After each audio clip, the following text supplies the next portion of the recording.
This show is part of the RetroZap.com podcast network.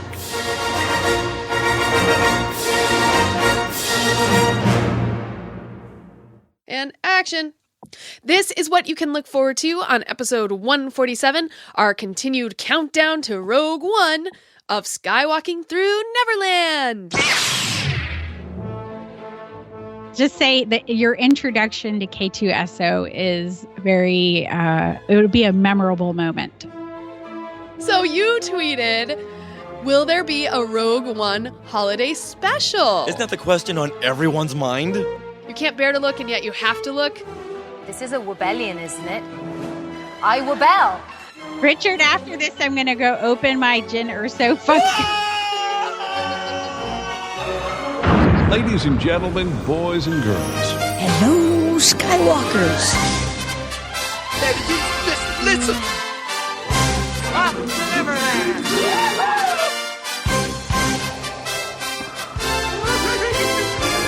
I only hope that we never lose sight of one thing, that it was all started by a mouse. Wow. Oh, what? You are skywalking through Neverland. Hey, Skywalkers! Welcome to Skywalking Through Neverland. If this is your first time joining our family, we are the fun-filled and family-friendly Star Wars and Disney podcast that bring you entertaining stories from the creators and fans. And a big thanks and a giant Wookiee hug to our family of Skywalkers who listen to the show every week. They post on our Facebook group and share the positivity about our adventure through fandom. And boy, did they share our show last week. Absolutely. Huge show about positivity and podcasting. I am Richard Wolosky, your tour guide through fandom. And now, everyone, please say hello to my sweetie wife, Sarah, who would even make the hardened criminals of Mos Eisley Cantina blush with her language.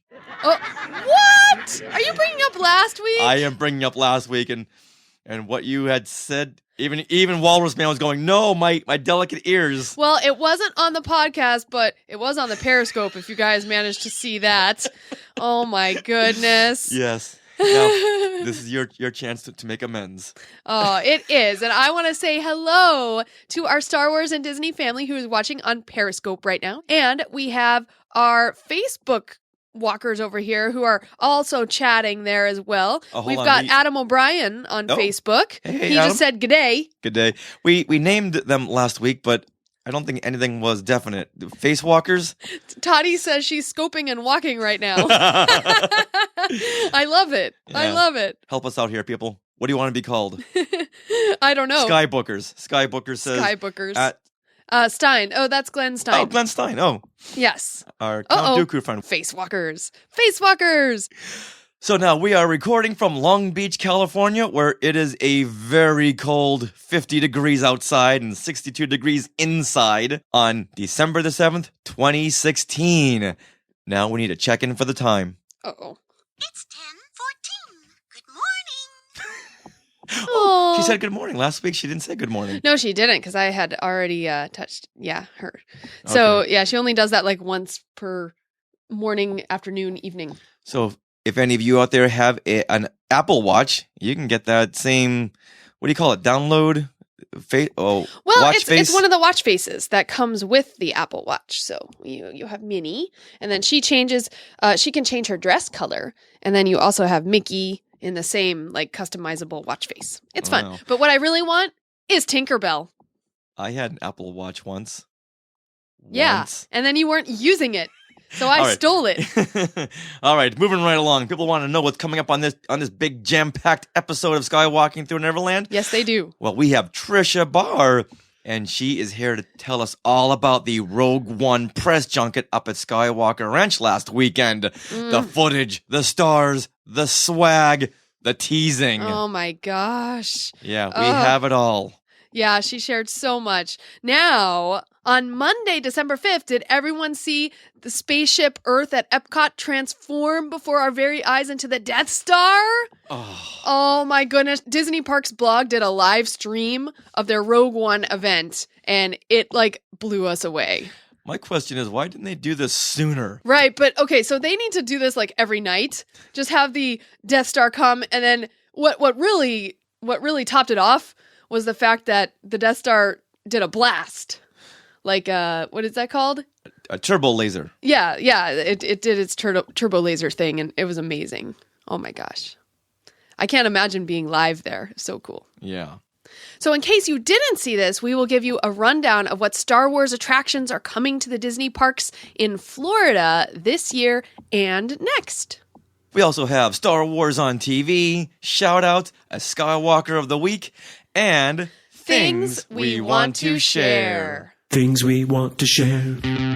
Things we want to share. Things we want to share. Things we want to share.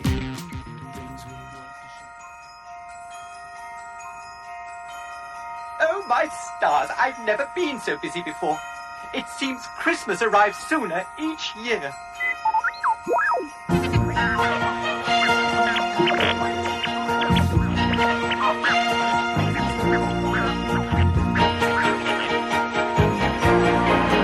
Christmas in the stars. Christmas. Now, as a holiday gift to the Skywalkers, we're going to do an extra bonus show within the week. And that's where we take a fun-filled, comprehensive look into Christmas in the Stars, the Star Wars Christmas album of 1980. And we will be joined by none other than the John Williams of podcasting, Mr. Rob Dellinger. Woohoo! So that is our Christmas gift to you, Skywalkers. An extra show! An extra show coming up within the week. Don't know when yet. Still working on it. It's a very large production.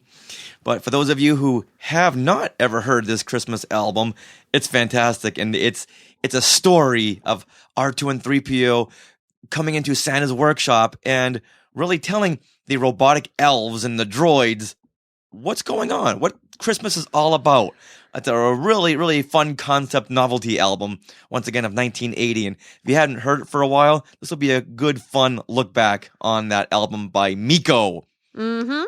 The man you know from Disco Star Wars.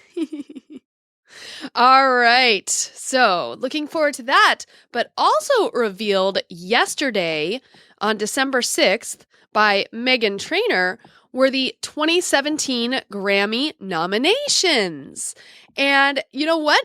The Force Awakens album is nominated, which is interesting. So I looked into this because obviously for the Oscars, The Force Awakens was nominated already last year. So I'm like, well, what's going on with this? Well, the requirements for the Grammys are different than the Oscars or other things. So albums must be released between October 1st, 2015 and September 30th of 2016. So that's why we see The Force Awakens soundtrack nominated here. Yeah, and this is for what category here? This is for Best Score Soundtrack for Visual Media. Is that their new way of saying Best Film Soundtrack? I think so, yes. Well, Visual Media, because also... Well, let me go through the nominations here and you can determine for yourself. Okay. All right. So nominated is Star Wars The Force Awakens for John Williams, composer. Bridge of Spies for Thomas Newman. Quentin Tarantino's The Hateful Eight. Oh, no. Ennio Morricone. Oh, no. He won the Oscar. Damn it. The Revenant. Hey, watch the mouth. Oh, that's a fine word. They say that on TV. The Revenant for Alva Noto and Ryuichi Sakamoto. Ryuichi! Wow. Whoa. They must be monkey fans. I know. And then Stranger Things, Volume 1 and Volume 2, Kyle Dixon and Michael Stein. Now, it looks like Stranger Things Volume 1 is nominated and Stranger Things Volume 2 is nominated, which kind of sucks for them. But that's what I mean by visual media, because that's a TV show. So there you go. Oh, and Joey Pittman says I think they nominate video game scores too. So that does make sense for visual media. Huh. That should be its own category. Yeah. Matt Clifton says weird category. Yeah, I believe. Do you think that TV should have its own category and film should have its own category? Like with Kevin Kiner's Rebel scores, he's got a whole season to really stretch out and broaden these themes instead of having to do it in 5 or 6 minutes. Right. Well, and then they have the Emmy Awards for that, for TV. All right. You know what? I know. Too many awards. This is particularly the album, not necessarily tracks. The movie like the visual and the music together. This is on album. Yeah. So it's a little bit different, and crossing fingers for John Williams. But honestly, if Stranger Things won, that would be pretty cool. However... No, it wouldn't. Nope. No? Nope. Because John Williams. Okay. John Williams. Okay, all right. yes. Who do you want to win? That's going to be an obvious one. John Williams. Who do you think is going to win? Well, I mean... Let's toss Bridge of Spies out of there. Okay, yes. The Revenant out of there. Let's get rid of one of Stranger Things. Mm-hmm. So that leaves Hateful Eight and Stranger Things Volume 1 or 2. Now, I love the Stranger Things soundtrack. I know you do. I love it. Yes. But out of those three contenders, Hateful Eight, Force Awakens, Stranger Things, which one do you think is going to win? I guess the Hateful Eight. Well, he won the Oscar. So yeah. I think this one will go to John Williams. Okay. Because there was an upset at the Oscars because people said Ennio Morricone won because he's like 1,000 years old. And this is the last time he's going to be nominated. Let's just give it to him. And like Matt Clifton just said on Periscope, he's a legend. Right. But, okay, he's a legend in the movies. Let's give him that. Okay. But you know what? This time it's got to go to John Williams. If it came down to I had to place money on it, I'd go with John Williams because that's in my heart who I'd want to win. And I never vote. I learned the hard way to never vote against what's in your heart. So that's me. All right. Well, Ennio got it for the Oscars. Yes. This time, let's give it to John Williams because he's won a couple of Grammys for his Star Wars soundtracks. Mm-hmm. So let's keep that trend going. Absolutely. All right, and then there's one other, out of the 84 categories, there's one other category we want to bring up for the Grammys, and that is Best Song Written for Visual Media. And let's see, it looks like Zootopia was nominated, and it was Try Everything, sung by Shakira, and the songwriters were Mikkel Eriksson, Sia Furler, and Eric Hermanson. Yay, Zootopia! But, so Zootopia, Try Everything is up against The Veil from Snowden. What? Purple Lamborghini from Suicide Squad. Okay. Just Like Fire from Alice Through the Looking Glass. Nope. Heathens from Suicide Squad. And Can't Stop the Feeling from Trolls. No. Wow, and sung by Holy Buckets, Justin Timberlake, Anna Kendrick, Gwen Stefani, James Corden, Zooey Deschanel, Walt Dorn, Ron Funches, Carolyn Jelt. Okay, wow, a bunch of people. I'm not going to say all those. Oh, Kunal Nayyar. I know who that is. Wait a minute. Trolls just came out like 2 weeks ago? Well, if it was before September 30th, 2016, it's nominated. Yes, Trolls just came out. Well, I guess the album came out earlier then.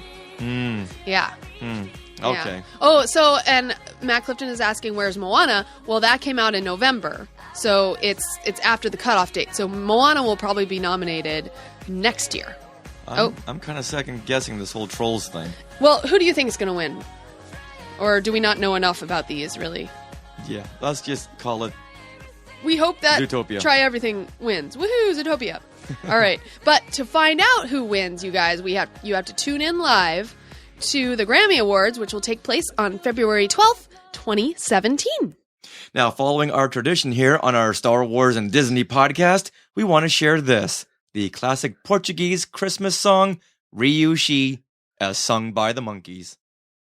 Riu, Riu, Chi, la guarda ribera, Dios guardó el lobo de nuestra cordera, Dios guardó el lobo de nuestra cordera, Riu, Riu, Chi, la guarda ribera, Dios guardó el lobo de nuestra cordera, Dios guardó el lobo de nuestra cordera. El lobo rabioso la quiso morder, mas Dios poderoso la supo defender. Quízole hacer que no pudiese pecar, ya no original tu virgen no tuviera. Riu, Riu, Chi, la guarda ribera. Dios guardó el lobo de nuestra cordera. Dios guardó el lobo de nuestra cordera. Esta que es nacido es el gran monarca, Cristo patriarca de carne vestido, ya nos redimido con serse chiquito, aunque infinito, finito se hiciera. Riu Chi la guarda rivera, Dios guardó el lobo de nuestra cordera. Dios guardó el lobo de nuestra cordera. And once again, I thank all the Skywalkers out there for putting up with my monkey passion and playing monkey clips and monkey stories, and especially a song like this. This really showcases the voice talents of all four monkeys, and I wish they did more a cappella work like this, because this song just gets me every single time I hear it, and I've heard it probably 1,003,800,052 times. Wow. It gets me every time. It is beautiful and really gets you into the Christmas spirit. Yeah. I love it. Yeah. So, thank you for listening. A few weeks ago, we asked all of you Skywalkers to help out a friend and fellow podcaster, Joe Mignano, since he just needed a little help getting back on his feet after a tough period. So we're so happy to say that so many of you stepped up and threw in a few bucks. Thank you to everyone who did that. Yeah, on his GoFundMe page. So that was so amazing. Now, to sweeten the deal, we even ran a contest where we randomly selected one of those donors to win a box of goodies we got from the Rancho Obi-Wan Gala. Now, it's time to announce that randomly selected Skywalker. And the winner is not Jeff Long, but Rick Peralta. Oh my goodness. So we went to the page, and Richard, you put your finger up, right? And closed your eyes. And I just scrolled our scroll wheel and closed my eyes, and we stopped it, and we both opened our eyes. And you were pointing exactly to Rick Peralta's name. So he won. Congratulations. And thank you to everyone who had donated and threw in up to $50. I know. Wow. Much, much appreciated. And you know what? If you didn't win, you still get the karma points. Yes, and you know what? We do have some more stuff from Rancho Obi-Wan and some more swag. Yeah. So we'll be doing some contests soon. So I just can't say it enough. Thank you, thank you, thank you. And now let's hear some gloating from Tricia Barr and her Rogue One press stories and how she disrespects her Star Wars toys by opening them.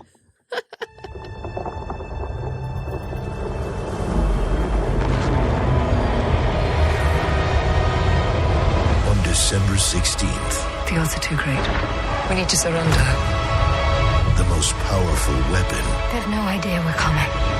You're all rebels, aren't you? Is hope. Take hold of this moment. The Force is strong.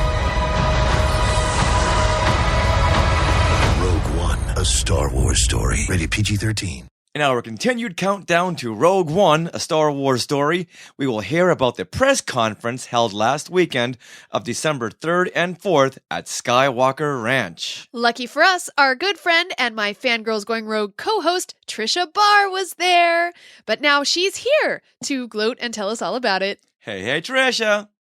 I won't gloat too much. Oh, no, please gloat. If I were you, I'd be gloating to strangers. You know what? She was gloating on social media, and I looked between. You know, like when you look at a scary movie between your hands because you don't want to bear to look, but between your fingers. Yeah, between your fingers because you can't bear to look, and yet you have to look. That's how I was with looking at Tricia's swag and stuff. But let's not get that far ahead because there's so much more to talk about. Yes. Tricia, tell us everything. What did you do each day? I will tell you what was like a scary movie, and that is the drive to Skywalker Ranch at night. Oh. Yeah, there's no streetlights, is there? Yeah, and it's windy, and there's drop-offs and cars coming the other way, and apparently I wasn't the only bus that got lost, so... Oh, no! It's a straight shot. When you see the big rock, you're there. Well, from what I heard from the bus behind us, and this was the whole thing, I was on the first bus, and we got into the ranch, and he went down past where you're supposed to go. And there were some informed people who had been there before who were like, no, we're going the wrong way.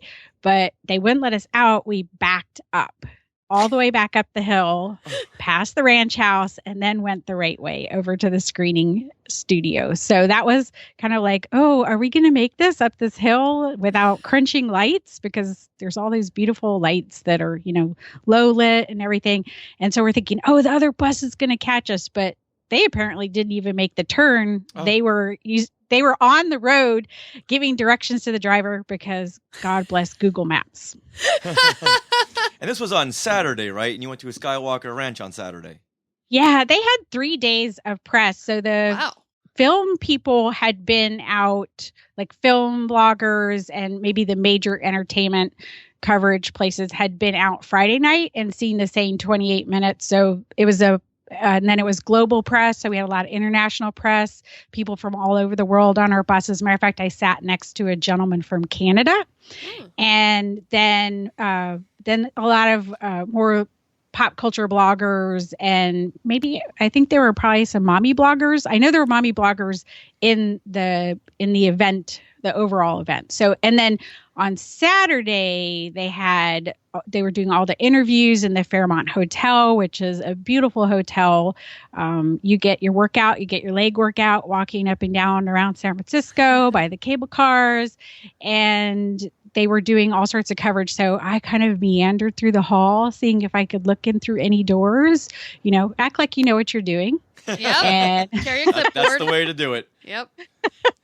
And, and they were doing a lot of different press there in the hotel. And I heard that if you were awake enough after all that excitement on Saturday, that Diego Luna and let's see who else, Mads Mikkelsen hung out in the bar and had drinks and were just regular old Joes with everyone. Oh my gosh. Wow.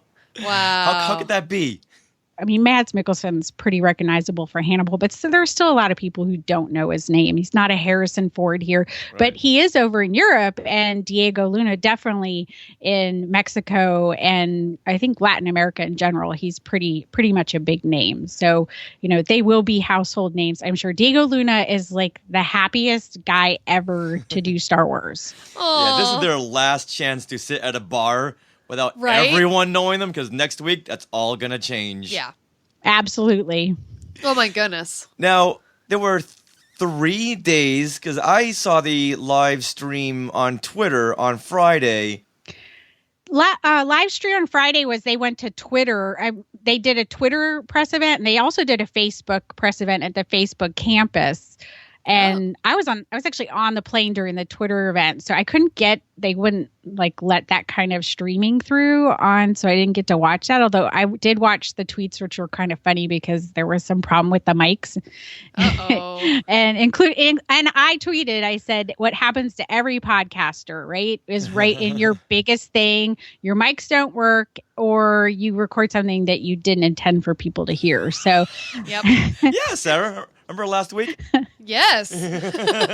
Yeah. So it happens to everybody. Yes. It happens to everybody. I think just, Disney realized the wonders of live media as well. So that was all, I guess they had them all in town, so they were getting to do that. So they got to stay at Skywalker Ranch too. I saw Diego Luna at the end. Oh. Wow. Who got to see it on Saturday? What kind of media? That was global media, and then pop culture bloggers. There were people from all ranges, and I actually sat next to Jimmy Mack from RoboForce Radio watching the 28 minutes. So that was fun to kind of have a reunion and talk about old times and new times and stuff like that. Oh, yeah. Awesome. So now this 28 minutes, where does this fall in the course of the film? Well, let's see. It ranged. It wasn't a complete, 28 minutes. I would not say that. And so it was in the screening room. Have you guys ever been in the screening room? Yes. The Stag's screening room, right?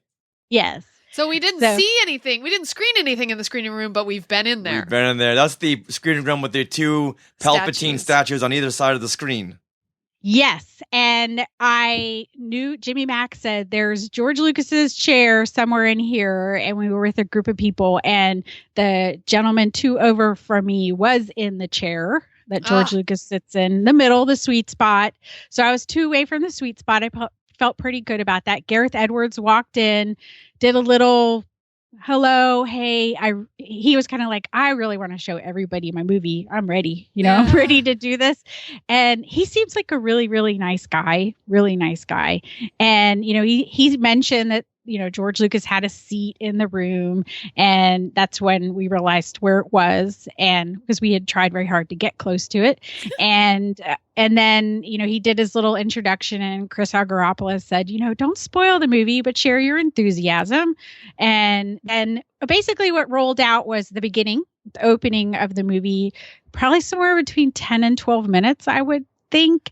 And so it was definitely kind of the setup, the intro, and then you got to go into another scene that gave you some more character insight of a different character. So we got to learn a little bit about Jyn and Galen.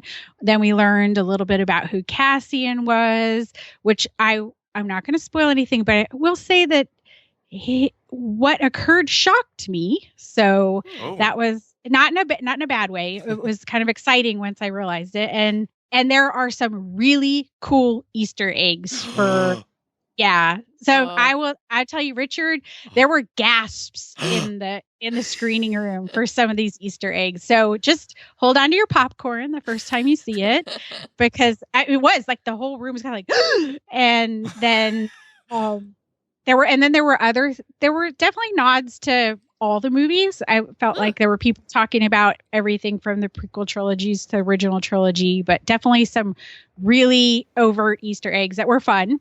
And then we got to see a little bit of that conference room talk that is played out over and over in the trailers, right? And a lot of the dialogue's different, so don't worry, you're not spoiled for much of anything. Okay.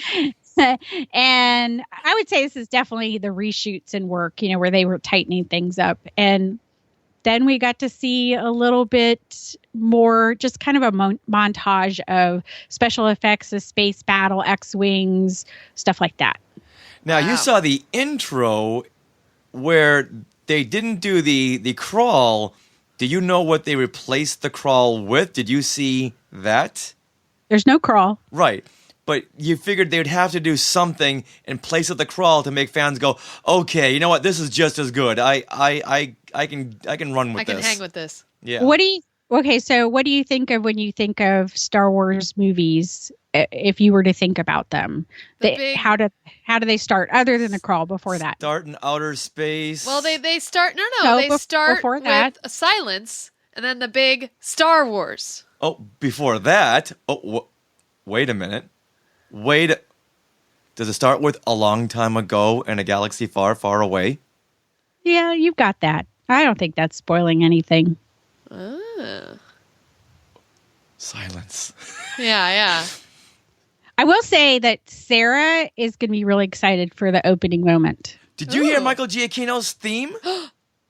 Well, we heard his music. As a matter of fact, I felt like that the music was more overt in this than in The Force Awakens. Like I felt its presence, whereas in The Force Awakens, I didn't really feel the music until probably Rey's theme when she's sliding down, and then it kind of went back into the background again. I felt like I felt the music through this whole screen. Now, as a first-generation fan, after the A Long Time Ago in a Galaxy Far, Far Away, from there into the movie, did you feel like, okay, I'm watching a Star Wars movie? Or was there something pulling at you that said, oh, something's not quite right with this? No, I felt very much like I was watching a Star Wars movie. And I don't want to give too much away, but there's a lot of nice little touches. And we've seen the kind of those visuals in the ads and in the trailers of Galen's home with where Lyra and Jyn live. And when you go into that home, it will remind you, it'll give you a sensation of A New Hope. You will get a feeling there's things that make you feel like I am sitting in Star Wars. I'm sitting in a galaxy far, far away. That's good to hear. Now, yeah. I'm reading Catalyst right now, and is it Lyra or Lyra? That's Jen's mom. I say Lyra, but I don't know if they had mentioned it in the movie. I'm trying to think if he said her name. At that point, you're kind of just trying to take it in. Yeah, you're trying to take it in. Well, I don't know. I didn't change my mind about saying Lyra, so. Okay, well, that seems to work. Now, back to the music. You said you felt its presence. Was that bad, or did it just go with everything? It went with everything. I felt it created the emotional context. Now, granted, we didn't get to see everything in order, but I felt like when it was there, it was creating it was doing what it was supposed to do in Star Wars. Okay. So that was my kind of sensation of it. And again, I said, when I watched The Force Awakens the first few times, I really didn't get a sense of the music until I had heard the soundtrack. So this was more kind of there, right, and present. Okay. Oh yeah, I'm kind of with you there too with the music. I didn't really hear it until Rey slid down the sand dune on that piece of metal. Right. Now let's go back to the press conference. And this was held. Was it on Saturday and Sunday, or just Sunday? No, the people who were doing the interviews on Saturday at the Fairmont had gotten to screen their 20 minutes on Friday. So there were one-on-ones and then the big press event on Sunday morning. So we saw it Saturday in advance of being able to ask questions. Because you remember at the Force Awakens one, it felt like we didn't know what to ask. Yeah, right? Exactly. Yeah, because the Force Awakens press conference last time, we had not screened the movie. Oh, so we were all sitting there in the front row going, don't know what to ask that you can answer. But it's awesome to be here sitting in front of all of you guys. In front of Harrison Ford. Yep. That's all I'm saying. Yeah, pretty much. Now, I had heard Brian Young's audio of the press conference, and there really needs to be a fan-centric press conference, because a lot of the questions asked were things they could have found out in last week's Entertainment Weekly. So I'm glad there were a couple of fans in there that asked some really nice questions. And someone had asked Kathleen Kennedy about something she had said in an article. Now, I might be misremembering how it was worded, but something to the effect of Kathleen not giving female directors a shot because they weren't ready, and Kathleen was quick to cut her off and say, no, that was taken out of context. We actually covered this in our latest Fangirls, but Tricia, go ahead. ahead. Well, tell me all about it. Well, the article was in Variety, and it was addressing, the kind of, the feeling out there that Star Wars should be leading the way in things, including hiring female directors. And then there was kind of a reaction across the internet that wasn't really excited about the way she answered it. So she responded. I was in the front row. I felt like she definitely, when it came up, it was something that, I don't know, she was, it was definitely something that set her jaw. That was what I saw, was it set her jaw. And I certainly feel for her, because I think she's doing a lot of really awesome things, but this remark has been taken in the context of somehow some people believe she's the villain in the story somehow. And so obviously there's always things you can change.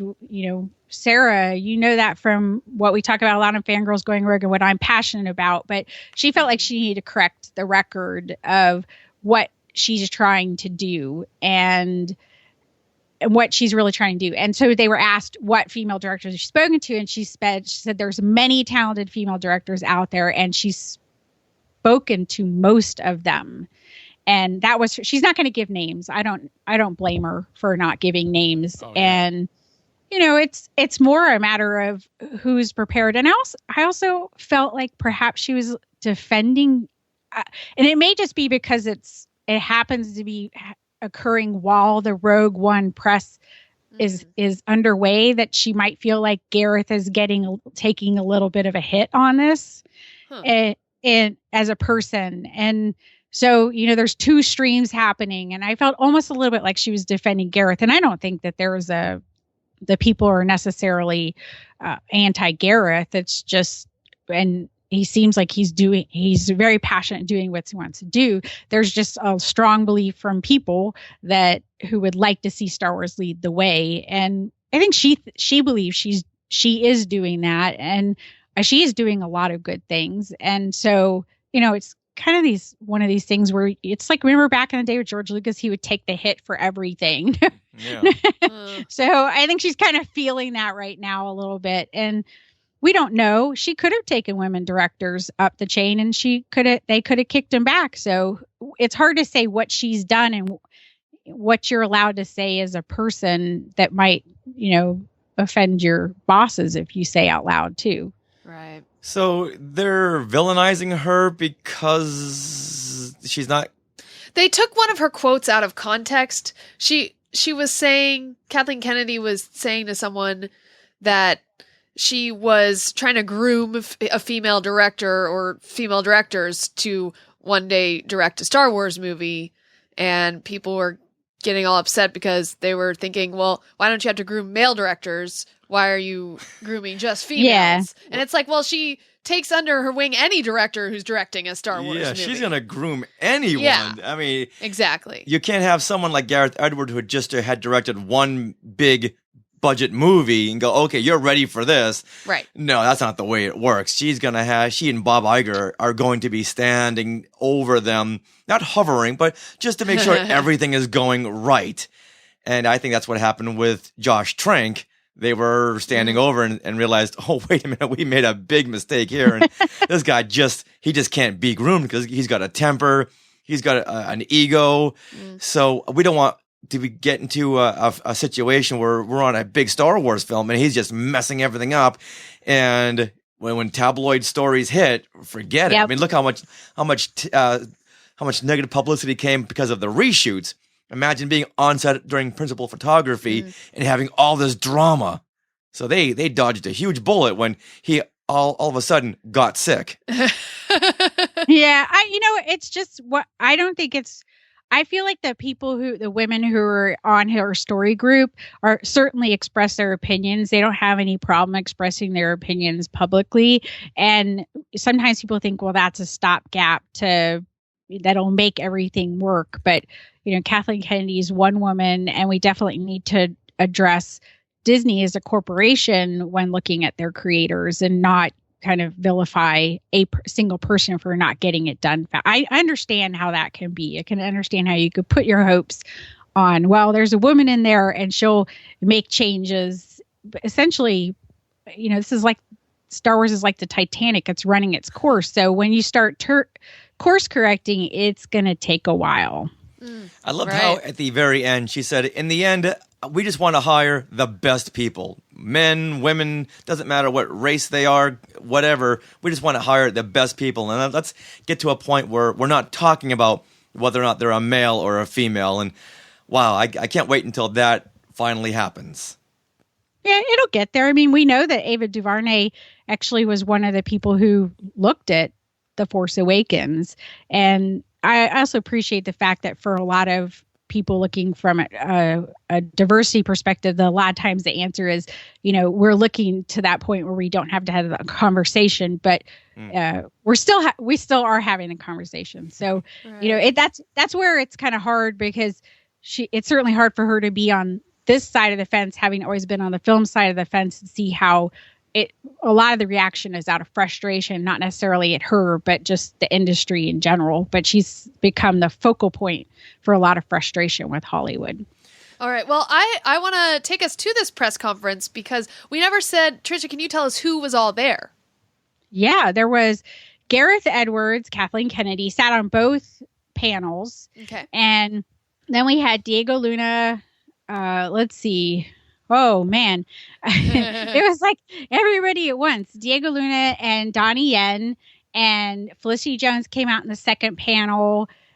Diego also, there was the Alan Tudyk on his panel because they definitely had a funny conversation about Alan and his costume, so to speak. Did it look like Hey Hey? I don't think it looked like Hey Hey. It was something about looking very funny, and Diego got to see a lot of Alan Tudyk's private parts up close and personal. So. Wait, what? He's probably wearing a skin tight, suit. Yeah, Diego's very short, and Alan was on stilts. So okay, there you go. Yeah, so Diego, he definitely gave his opinion, and they also talked. One of the things I thought was really funny was that they said that they really needed Alan's how he physically acted the part, because they tried to reproduce things without, like, doing things that wasn't what he had mocapped, and they kept going back to know what Alan does is what works. Wow. So, and then later on, I know someone in an interview, he said essentially 50% of his lines were ad-libbed. Oh. And I will say that he has some great moments in what we saw. So he's definitely going to be a new type of droid in Star Wars.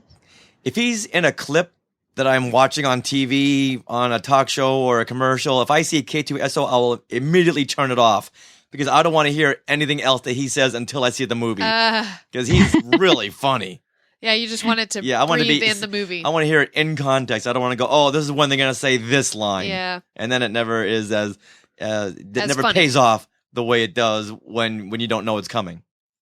Right. Well, just say that your introduction to K2SO is very, it would be a memorable moment. Okay. Oh.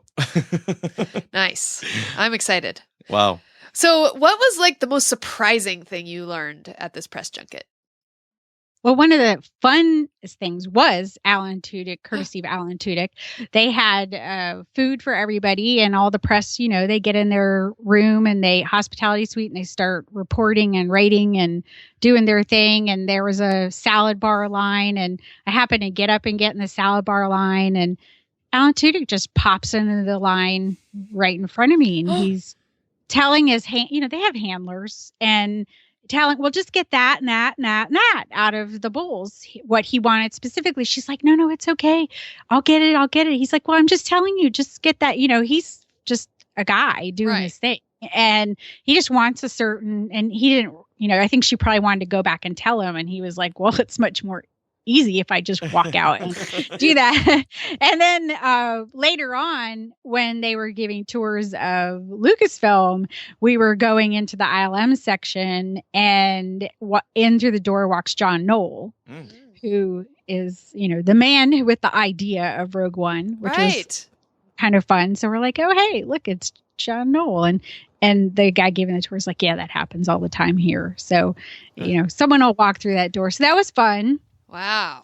And then there's a really fun, you can go out and look on it. People have tweeted it. Gareth Edwards left a poster at the entrance where people come into ILM, not the public entrance, but where like business people come in for doing business. And in where the receptionist desk is, he left notes on the Rogue One poster, which are quite cute, about lighting and shading, and it's all in jest, but fun little things like that. So they put it right up behind the receptionist desk. So did you meet any of the cast or crew?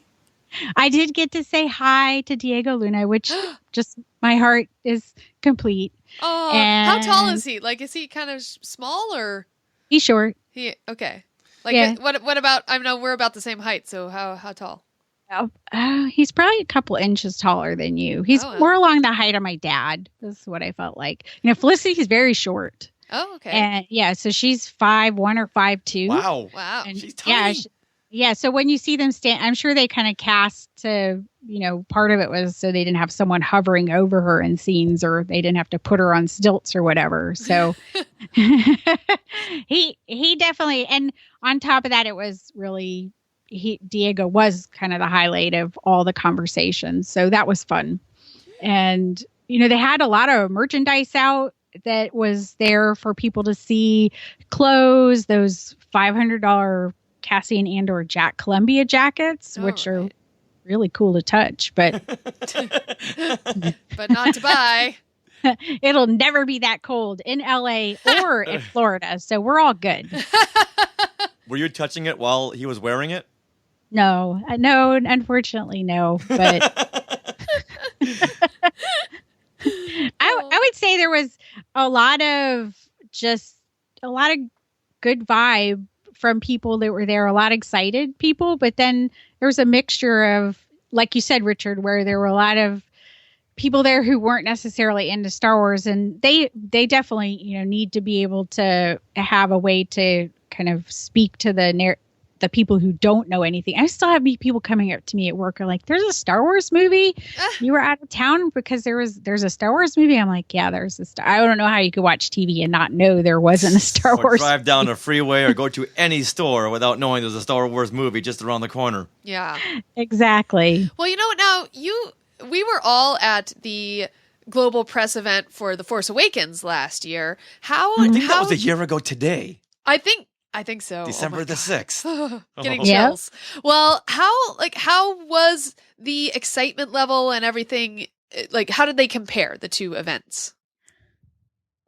There was I don't think anything will ever compare to anything in the rollout to The Force Awakens, but I felt a high level of energy. There was a lot of excitement for this one, for Rogue One. Yes, yeah, for this one, for what was happening. I also felt like they did it at San Francisco, maybe to highlight Lucasfilm as a film company, because a lot of people have talked about what Disney is doing to Lucasfilm, and maybe this was a little bit of a stamp on what Lucasfilm is doing as a company, that they are their own separate entity and that they're being trusted to do what they're going to do. There was Disney staff there handling the press and running it, but it definitely felt like a little bit different of an event, and maybe a little bit more of a classy event, holding it in the Fairmont and taking people out to the ranch. It really felt like they were trying to wine and dine. Or something. Or just make an impression about Lucasfilm, about who they are and what they're trying to do, as opposed to just being another Disney film. Okay. Now, we were talking earlier about swag. Yeah, and Tricia. How we don't really want to know what it is. But yes, don't we want to do. see it, but okay, what'd you get? Oh, you want to know? They gave everybody a wobbler, which Sarah would probably like the wobblers better than the Funkos because they have eyes. And I got the Jin wobbler. They were also giving action figures, a 3 3/4. I got Darth Vader. There was definitely a mix on those. And then everybody got a sweatshirt, which I can tell you, as soon as I got to Florida, I had to take off because it was so darn hot. Hoodie said Rogue One, a computer bag that said Rogue One, a moleskin, very appropriate for journalists, that said Rogue One, and a baseball cap that was very cool because when you look up underneath, the underbrim has the Death Star on it. Oh, sweet. Yeah. So you should see Richard's face right now.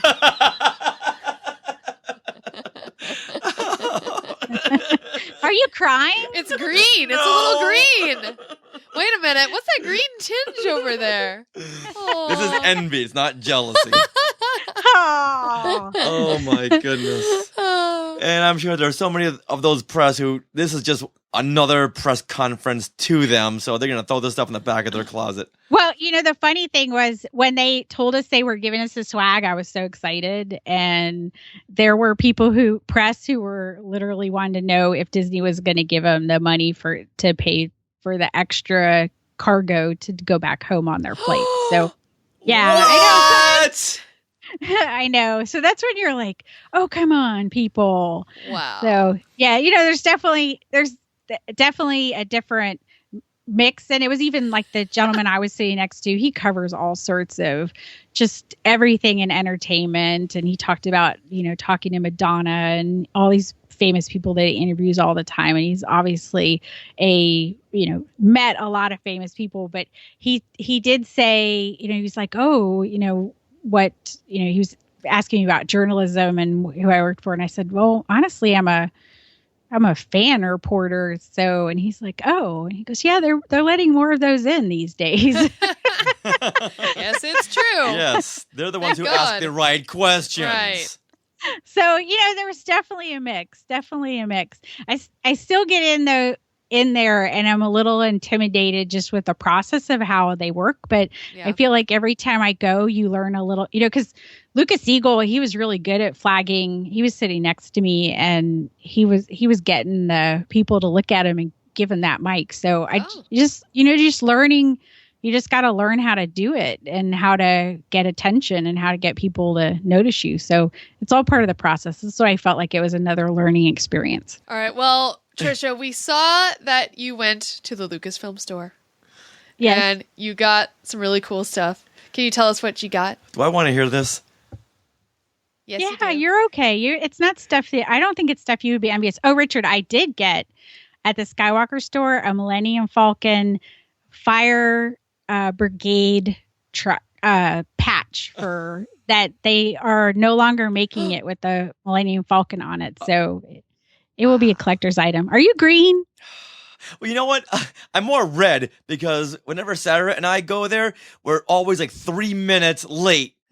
For the store? Yeah, they're literally closing the doors and lowering the gate as we're trying to Indiana Jones it right underneath it to get inside. But we always miss it by like a minute or two. Well, they definitely left it open. We were lined up, and I'm not kidding you. They had us lined up down the stairs and into the storage room to get back up to the cashier. So they had so many people. I think they sold out of Christmas ornaments, and the one young lady was running in the back, and it was and they said, oh, the film people didn't have as many come, but obviously I think the second day's group, the film people probably had more of a chance to ever go to Skywalker Ranch than the people on the second day. Right. So, that was part of it. And I know some people came back the second day for a second helping of the 28 minutes. So, nice. But in Lucasfilm, I did see there's a great picture of Ben Mendelsohn shopping in the Lucasfilm store. And he bought some stuff, which was kind of cool. I got ILM crew shirts. There were two of them. One of them was the concept board from a shot with the X-Wings, the rooster tails. Is this on Instagram? It will be. Oh, because I thought you had. Yeah. I did Instagram it. Yeah. I did Instagram that. And then also the other one was the blue crew shirt from The Force Awakens that had that old image of Luke Skywalker from Macquarie art, but it's been redone with the female Jedi. It's so beautiful. Wow. Yeah, I love it. And on the back it says ILMX Crew 2015 or episode 7 or something like that. So it's something that you couldn't just get, and I felt like those were things that that shot with the rooster tail behind the X-Wings is one of my favorite ever, and one of the first shots we ever saw of the movie. So you remember that back in the day when that came out? I watched it like 5 times before I realized what I was like. I don't even know what's happening. And then obviously Ray's special. So I thought that was. And then what else did I get there? A hat. I had something. A hat. A Lucasfilm hat. Yeah, look at your we're picture. looking on Instagram right now. A Lucasfilm hat, and I already have a Lucasfilm hat, but it's seen. I do not put them away. I use my stuff, so it is seen better. No, that's good. No, you're gonna put it in a room where it's going to be showcased properly with nice lighting. And no, she uses it. Richard, after this, I'm gonna go open my Jyn Erso fucking. And then I'm gonna open my Darth Vader, and I know are you okay? No. How long of a drive is it to Florida? I will be there in 18 hours, young lady. I think it's so funny that you don't open anything. Do you open anything? He doesn't. I do.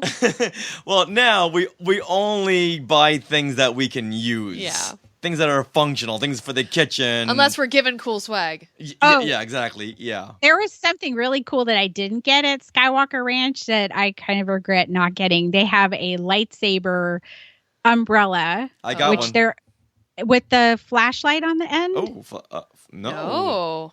No. Yeah. I get the old school version.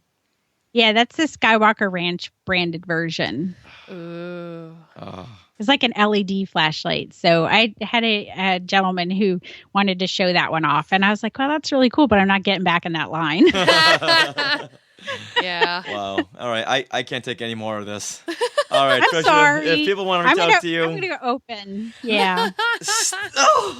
Let's wrap this up before you kill me over here. Well, we're so happy for you, Tricia, that you got to go and that you're telling us all about it. I know I'm happy. Yeah, me too. Let's wrap this up. But we want everyone to know where they can find you on social media. So please tell us that. Well, I'm at Fangirl Cantina on social media for Twitter, Instagram, Fangirl Zone for Facebook, and then obviously Fangirls Going Rogue. And I think people should keep watching during this next week, and you might get some more fun stuff. Watching Fangirls Going Rogue? And Fangirl Cantina. All those places. Okay, definitely. All right, Skywalkers, you heard her. Yeah, see you later. Good night. You open that gin. That'll be the last thing you ever open. I'm going to go do it and Instagram it to you.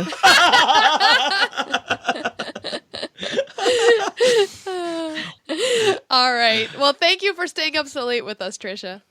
No problem. I'm still on California time, so. Oh, awesome. And always remember, keep your action figures sealed. Well, once again, we want to thank Tricia Barr for staying up so late for us to record that segment. And now, before we get into our shout-outs, here are some shows you should be listening to. You will never find the more wretched hive of scum and villainy.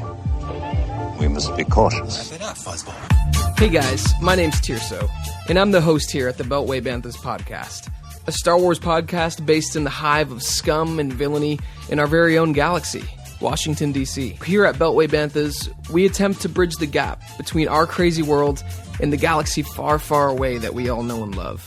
And since my friend Steven and I find ourselves in our nation's capital, we're determined to interview the leaders and politicians that guide our everyday lives to see how Star Wars has impacted them.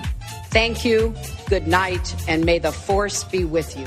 Okay, everybody, I got to get to Star Wars. I am your father. If that were true, it would bother me tremendously. We discuss in depth the concepts and philosophies of the films with a heavy emphasis on the politics as well as the economics of the Star Wars universe. So if you find yourself wandering to our part of the galaxy, feel free to stop by and subscribe to the Beltway Banthas podcast.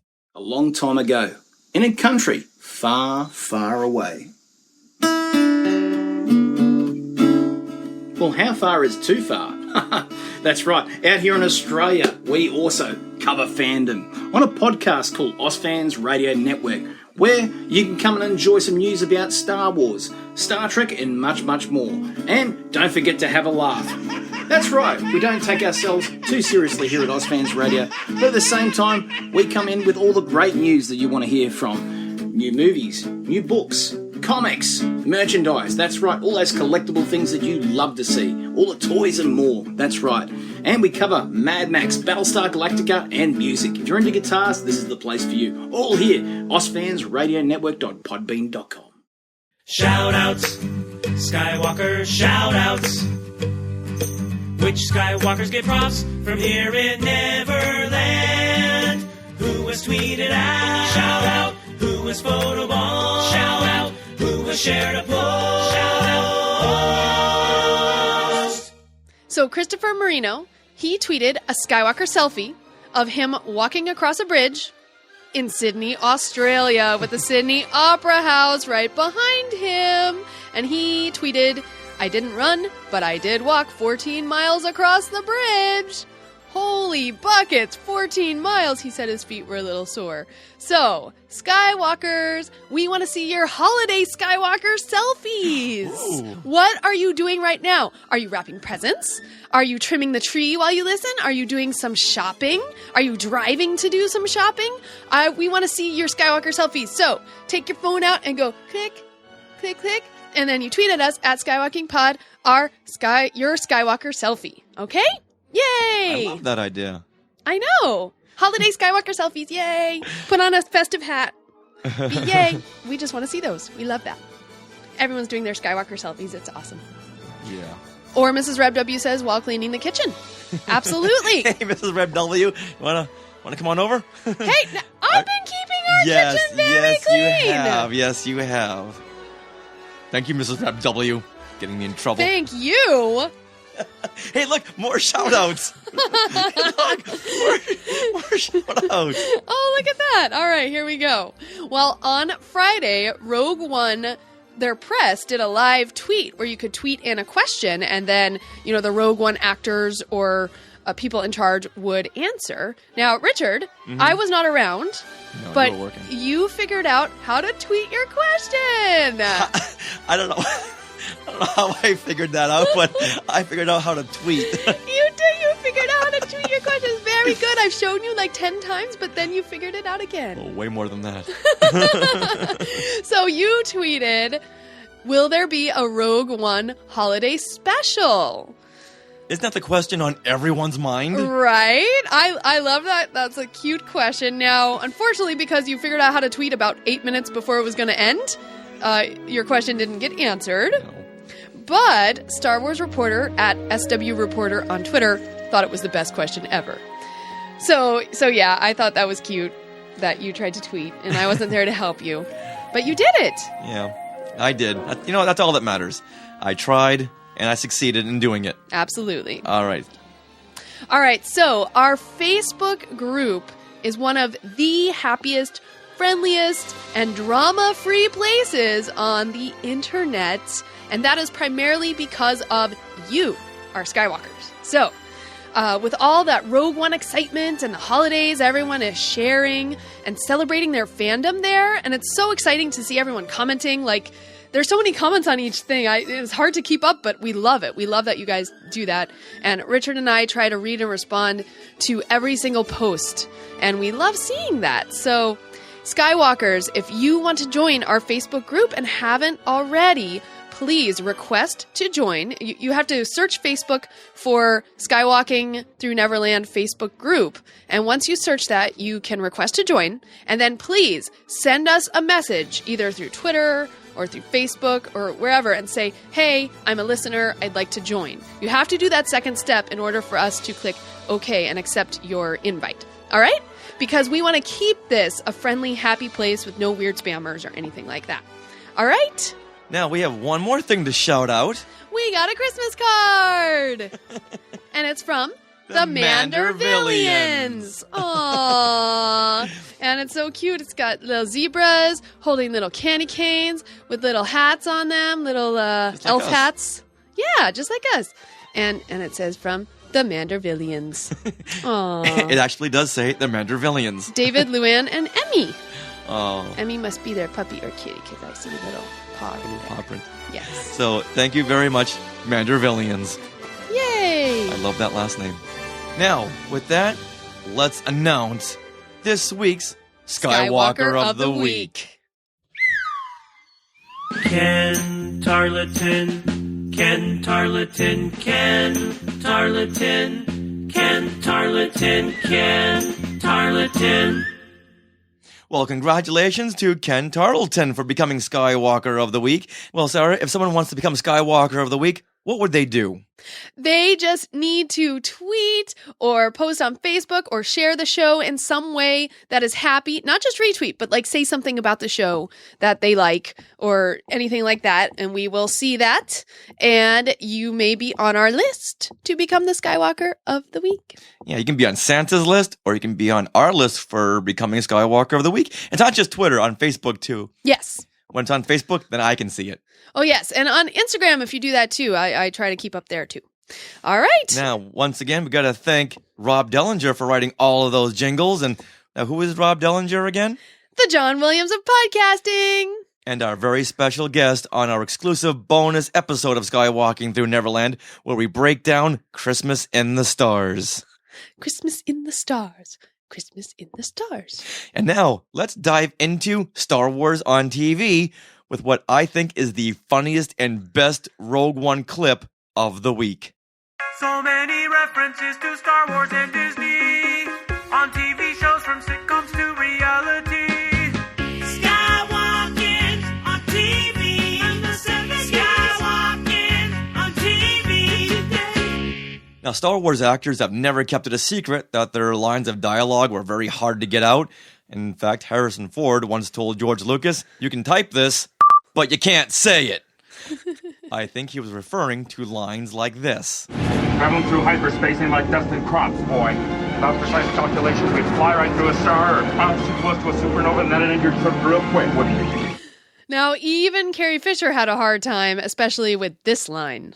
I have placed information vital to the survival of the rebellion into the memory systems of this R2 unit. Well, Felicity Jones was just on Ellen saying how hard some of her lines were, not because they didn't make sense, but because she's got a hard time with her R's. Oh my god, that's so funny. In fact, when we first heard her say her name, Jyn Erso, on the first trailer, I had to go to IMDb to find out what she was saying. Right, Jyn Erso, right? Yes. Now, very good. Now, here she is demonstrating how hard she had to enunciate and how she would have normally said lines like this. And you get to say, "May the Force be with you." I do. Now, there haven't been that many people that say that. It is. It does feel like a great amount of responsibility, especially when I have a bit of trouble saying my R's. So I really have to practice. And there was one line in particular, which is, "This is a rebellion, isn't it? I rebel," which takes so much effort because I naturally want to say, "This is a rebellion, isn't it? I rebel." It doesn't sound threatening at all. I'm going to rebel. So then how do you say, "May the Force be with you"? Because there's an R. Say it. Say it the way you want to say it. Okay. May the Force be with you. Yeah, that seems really forced. Oh my goodness. That was hilarious. I think we were on the couch and we just fell over laughing for about 5 minutes. Yeah. Then we both looked at each other and thought, this has got to make the show. Absolutely. And now you know that's all we're going to be thinking when we see the movie. This is a rebellion, isn't it? I rebel.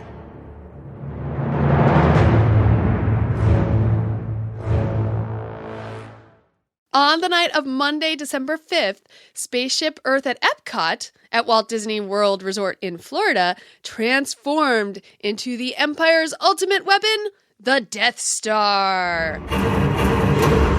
On the orders of Lord Vader, you are the first to witness the power of our latest innovation. The power we are dealing with here is immeasurable. Now, we reveal our new, armed, and fully operational battle station, the Death Star!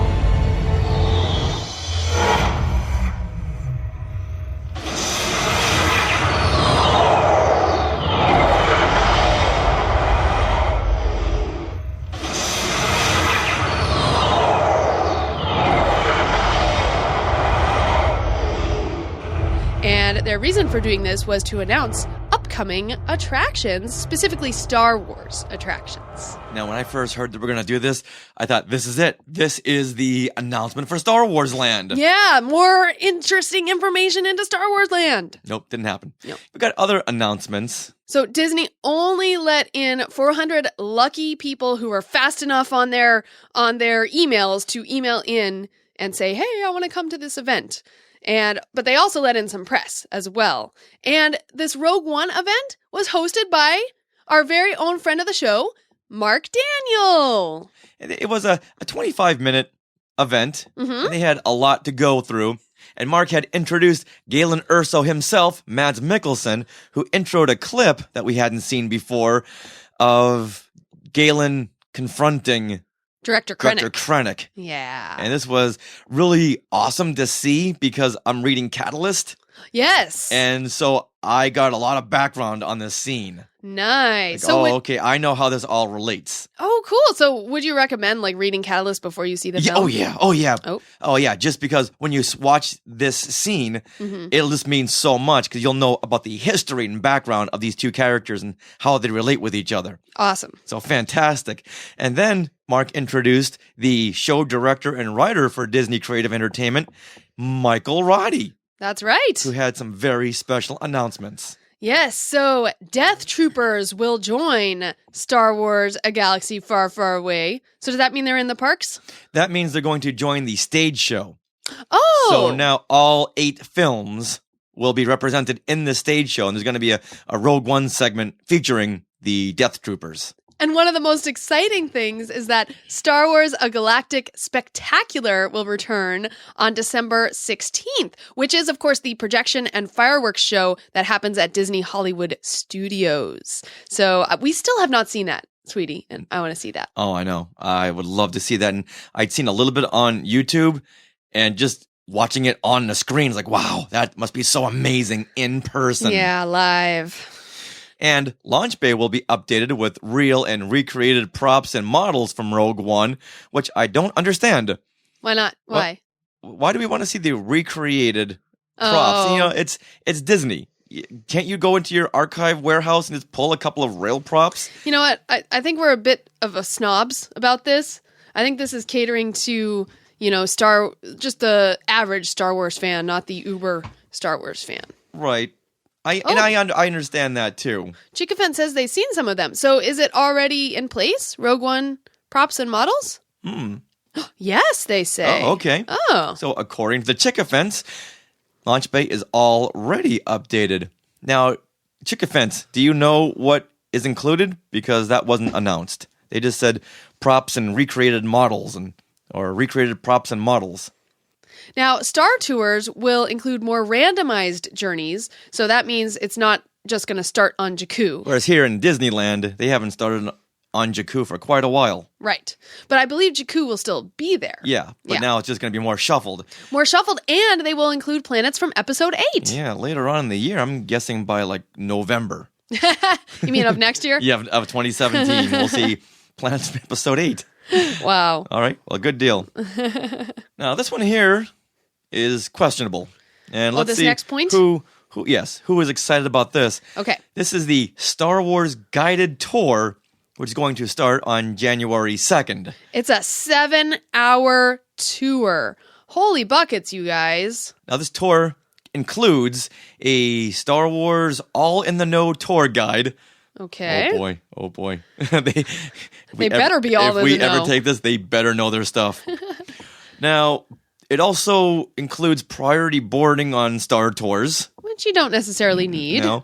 You get to meet Kylo Ren and Chewbacca in Launch Bay. Which you can do already.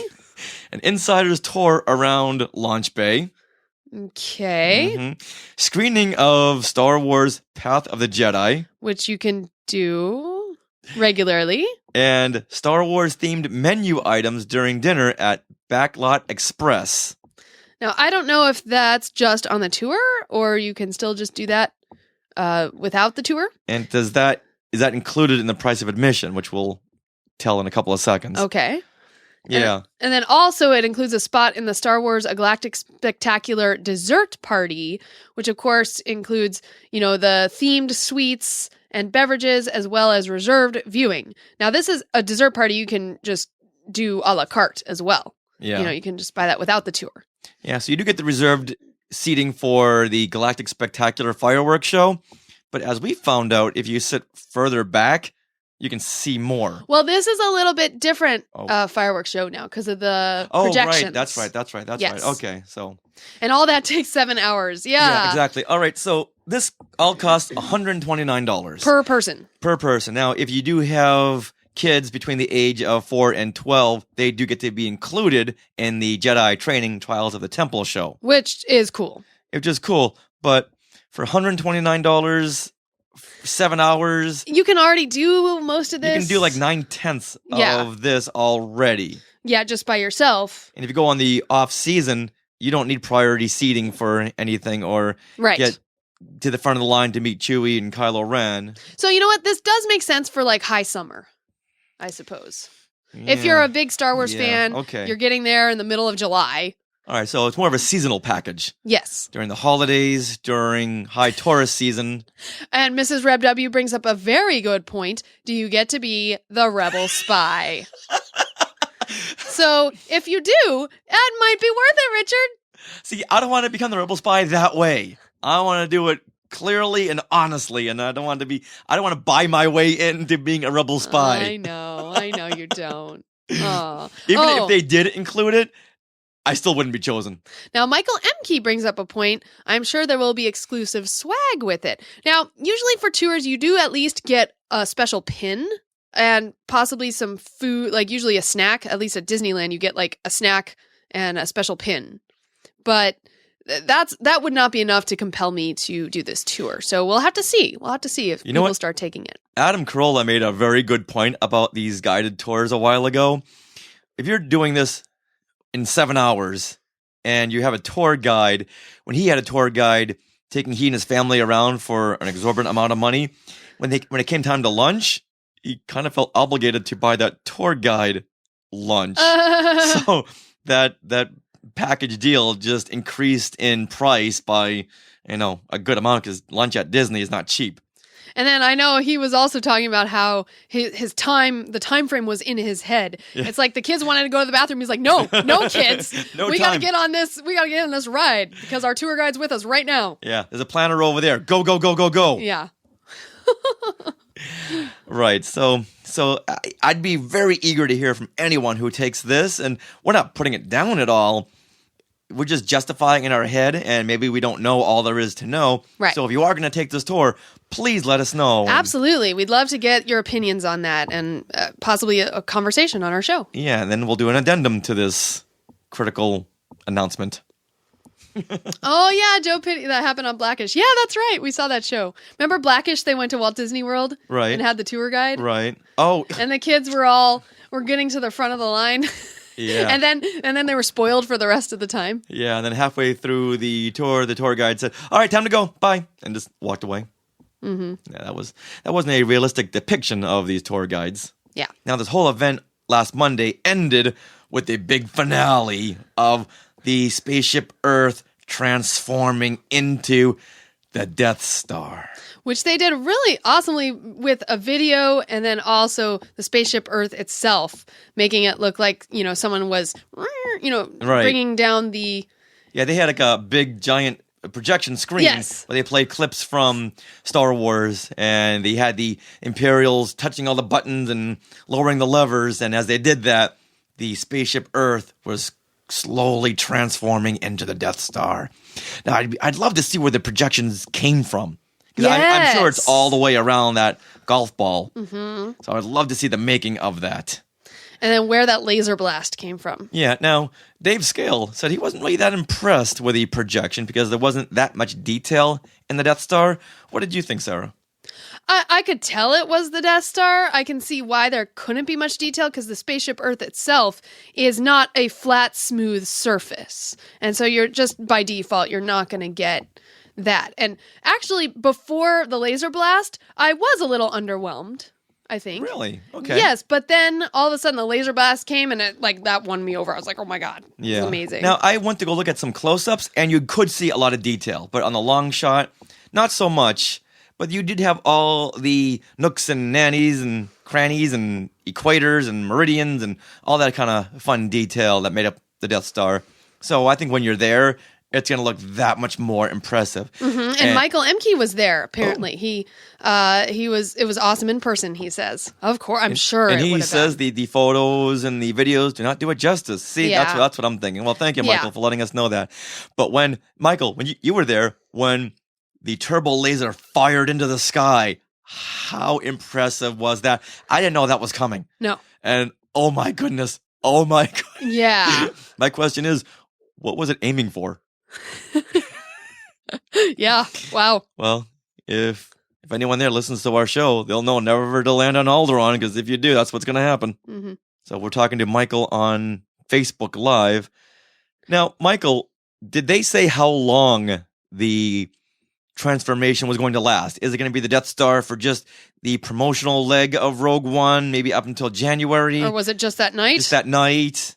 I would hope it'd be more than just that night. And he says, I work at Epcot. Ooh. So give us some insider info here. What's the scoop on this? It was the one night. Aww. Bad. Boo. No. All that for one night? No. Joey says, I'm sure he'll be back during celebration. You know what? Yeah. Oh yeah. I hope they better do another party. Yeah. Oh, they will. Oh my God. Now that they've invested all this money, they will. Yeah. Ugh. All right. Well, I'm hoping it wasn't just for one night. Yes. All right. Thank you, Michael. And I know, Michael, you run a podcast as well. So remind us of your podcast name so we can give you a shout out. Oh, did we meet Michael at our podcast Outlaw Roundup?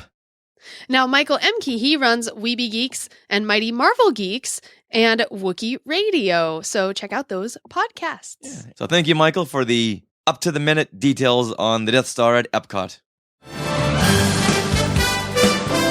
That wraps up this episode 147 of Skywalking Through Neverland and our countdown to Rogue One more week. We want to thank Tricia Barr and all you Skywalkers for taking the time out of your schedule, for listening, and for posting on our Facebook group every week, for joining us on Periscope and joining us on Facebook Live and sending us Christmas cards and whatever you do for Skywalking Through Neverland. We want to thank you, and thank you once again. Mm-hmm. Thank you for being a part of our Skywalker family.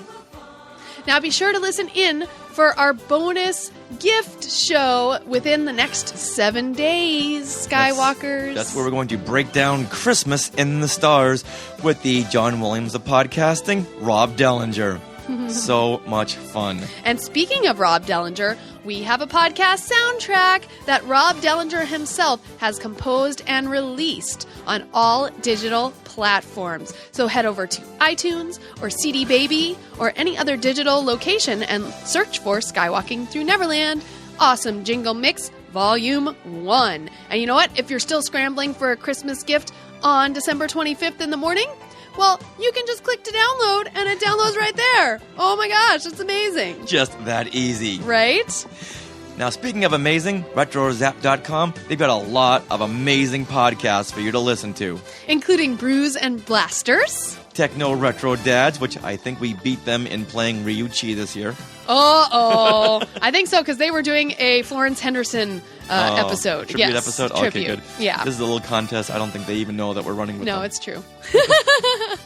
And also Trade Federation Podcast, which keeps you up to date on all things Star Wars Card Trader app from Topps. And for all you Planet of the Apes fans, we have Talking Apes TV. That's where me and my co-host Mark Wagushewitz look at each episode of the Planet of the Apes TV series, live action or animated. But on this next episode, we're going to talk to the authors of Planet of the Apes Tales from the Forbidden Zone, which is a short story book that's based on the vintage apes. Love it. One of the stories by John Jackson Miller. Sweet. All right, here's an aside. John Fowler just commented, the Death Star fired at Stitch's Great Escape. I love it. Yes, couldn't come any sooner. Oh, man. All right, if you want to reach out to us, Skywalkers, any time, any hour, any minute of the week, you can reach us at Skywalking Pod for Twitter, Instagram, Periscope, and Snapchat. And you can also request to join our closed Facebook group, where it is the friendliest, happiest place on the internet. So just click on that request button and then message us anywhere you can and say, hey, I want to join your group. You've got to do those 2 steps. All right, everyone. Well, happy holidays. Lots of Rogue One goodness to come in the next couple of weeks. Remember to listen to our outtakes and bloopers coming up. And always remember, Neverland on Alderaan. Some imagination, huh?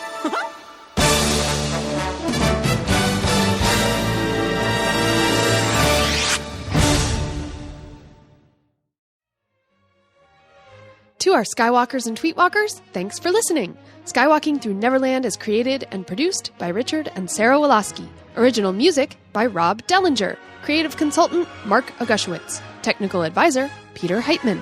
Facebook administrators Donald Wicks, Joey Pittman, and Norma Heitman. Skywalking Through Neverland is intended for entertainment and information purposes only. Any sounds, music, and clips played during this podcast are the property of their copyright holders. All original content is property of Skywalking Through Neverland, all rights reserved. Sorry, had to be said. One more time. Hey. What's that? You said hey, hey, weird. And we had to do the hey, hey, right. Okay, hey, hey, right. And it's from the Mandervillians. Let me do that again. And it's from. Oh. Who didn't turn their phone off? Huh. I don't have the Halloween theme on my phone. Huh. I think it's Tricia. Don't make a big deal about it. I won't say anything if you don't say anything. Deal. Other than Alan? Shoot, it is late. Okay. Other than Alan? Sorry, Sarah or Richard. Who has to edit out? Richard usually. Richard always. So that's okay. Sarah dropped a bomb last week, so. And never land on Alderaan. And if you do land on Alderaan, keep your action figures sealed the way the good Lord intended them. Until the Death Star comes. And then only then can it be opened. Oh my God. Okay. Wow, I think it's time for dinner. Okay. Now, as a holiday gift to you, booyah! Was that good? That was awesome. Nice. That was nice. It was well thought out. It was legible. It was clear. Legible? Yes. I could read your mind. Just like Superman. I'm trying to do this little Superman thing right here with you. Oh. Forget it. Forget it. You read my mind. La la la. All right. Shout-outs. La, Let's go. la, Come on, you gotta la, go soon. La. Okay.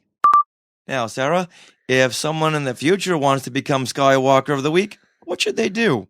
They should tweet. I lost my train of thought. On the night of Monday, December 5th, Spaceship Earth at Epcot at Walt Disney Resort. Bleh. Let me try that again. I don't know where that is. So Mark Daniel had introduced Mads Mikkelsen. Who... One more time. And Mark had introduced Mads Mikkelsen, better known as Jyn Erso, and he introduced Galen Erso. Wow. Oh my goodness. And then one of the most exciting things is Star Wars A Galactic I'm sorry, what? Specular. I'm sorry. What's that again? Now, listen, of course, for our bonus Christmas. Not Christmas. Okay.